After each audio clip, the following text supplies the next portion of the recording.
Greetings, my name is Ralph Feynman. I was president of Good Samaritan Home when we first decided that we needed to build a new facility, and that became Cape Albion, now 20 years old. Where did it all begin? Well, way back in the 1848, the Reverend Louis Noller immigrated from Germany and became the pastor of St. Peter's Evangelical Church. Now, at that time, there was a huge German infiltration in St. Louis, and that church felt that they needed to have a hospital that would serve some of the German immigrants. So the first hospital, Good Samaritan Home, was a hospital with 3 beds, 1 stove, 6 chairs, and that was it. That was their hospital. The hospital grew, and there was an appeal. A hospital board was formed, and the state of Missouri granted the institution its charter as Good Samaritan Hospital Incorporated, and that today remains the name, doing business as Cape Albion.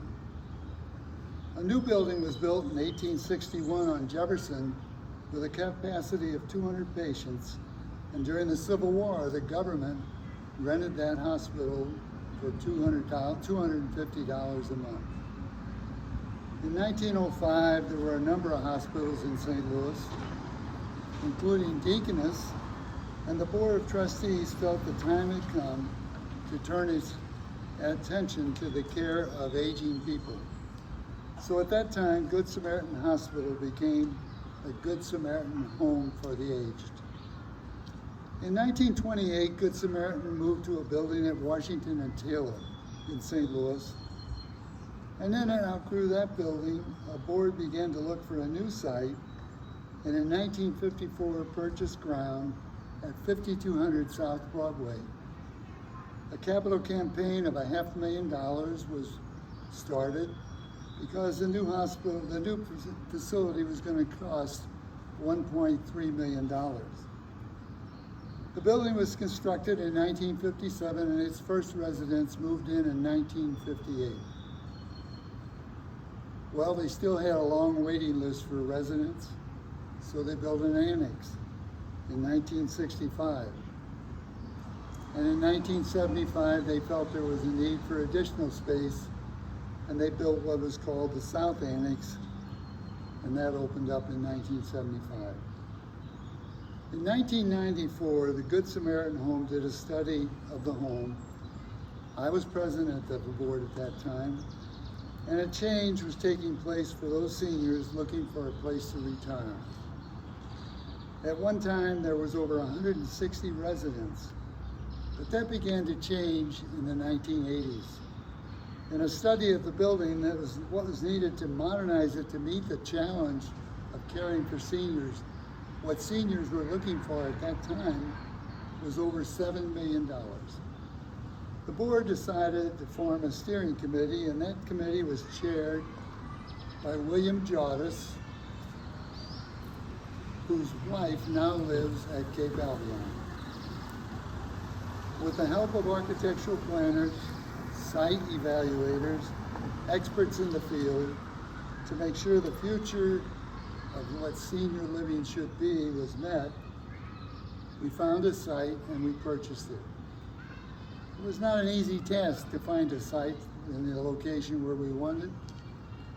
We had 9 sites to review, and we decided to purchase a site right now where Cape Albion now sits.